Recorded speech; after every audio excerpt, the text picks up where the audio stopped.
अनीता दुर्गा माँ को बहुत मानती थी और वह रोज ही दुर्गा माँ को भोग लगाकर ही भोजन करती थी। लेकिन अनीता के ससुराल वाले अनीता और उसकी पूजा पाठ से बहुत चिढ़ते थे और आए दिन वह अनीता को बहुत दुखी करते रहते थे, मगर अनीता फिर भी उनका अत्याचार सहती ही रहती थी। अनीता का पति अनीता से बहुत प्यार करता था, मगर उसे खेत का अनाज बेचने के लिए एक एक हफ्ते के लिए गांव से बाहर जाना पड़ता था। इसलिए उसे पत्नी पर हो रहे अत्याचार के बारे में पता ही नहीं चल पाता था। अनीता भी अपने पति को कुछ न कहती थी। तभी कुछ ही दिनों में माँ दुर्गा की नवरात्रि आ गई तो अनीता ने अपनी सास से कहा, माँ जी, मैं 9 दिन माता रानी के व्रत रखूंगी ताकि हमारे घर में सुख शांति रहे।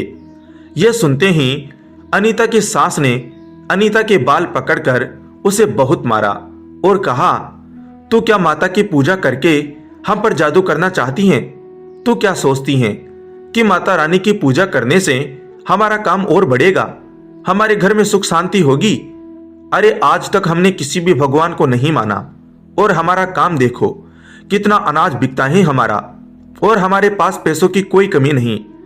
तब अनीता ने कहा, माँ जी ऐसे ऊंचे बोल मत बोलिए, कहीं माता रानी जी को बुरा न लग जाए। कोई बात नहीं, आप मना कर रही हैं तो मैं नहीं करूंगी व्रत, मगर ऐसा मत बोलिए। यह सुनते ही अनीता की सास हंसने लगी और कहने लगी, चुप हो जा, तेरी माता रानी क्या करेगी मेरा? आज के बाद उसका नाम भी इस घर में मत ले लेना, वरना मुझसे बुरा कोई नहीं होगा। यह सुनकर अनीता बहुत रोती हुई अपने कमरे में जाकर अपने कमरे में रखी एक छोटी सी माता की मूर्ति के आगे रोने लगी और माँ दुर्गा जी से कहने लगी, माँ कृपया आप मेरी सास की बातों का बुरा मत मानना, वह थोड़ा गुस्से में थी। अब अगले ही दिन माता रानी जी का पहला नवरात्र था और उससे एक दिन पहले ही अनीता की सास को रात के समय बड़ी ही बेचैनी सी हो रही थी और रात को वह सो ही नहीं पा रही थी। तभी थोड़ी ही देर में उसकी सास की जैसे ही आंख लगी वैसे ही उसे बहुत बुरा सपना आया और सपने में जैसे उसे कहीं शेर खाने को दौड़ रहे हैं। अब जैसे ही उसे खाने को एक शेर उस पर कूदा वैसे ही उसका सपना टूट गया और डर के मारे उसकी सास की तबीयत बहुत ही खराब हो गई। तभी अचानक आधी रात को उनका दरवाजा बजा तो दरवाजे पर अनीता का पति आया था और वह बहुत घबराया हुआ था। तो अनीता ने पूछा कि क्या हुआ? तभी वह रोने लगा और कहने लगा कि अपनी गोदाम पर आग लग गई और सारा अनाज खराब हो गया। तो अनीता ने कहा, माँ जी की भी तबीयत बहुत खराब है। अनीता का पति जल्दी से किसी वैद्य को बुलाकर लाता है तो थोड़ी ही देर में उसकी माँ को कुछ आराम मिल जाता है। लेकिन वह जब भी सो रही थी उसे वही शेर वाला सपना आ रहा था। अब अनीता की सास ने अपने बेटे से कहा, बेटा तेरी पत्नी ने हम पर कोई काला जादू करवा दिया, इसलिए मुझे बार बार शेर के ही सपने आ रहे हैं और आज तेरे गोदाम में भी आग लग गई है। अब तू इसे घर से निकाल दे, वरना मैं इसे घर से निकाल दूंगी। तभी उसके बेटे ने कहा, माँ ऐसा कुछ भी नहीं है, अनीता ऐसा भला क्यों करेगी? तभी अनीता की सास बीमारी में ही रात को ही अनीता के बाल पकड़कर उसे घर से निकालने लगी।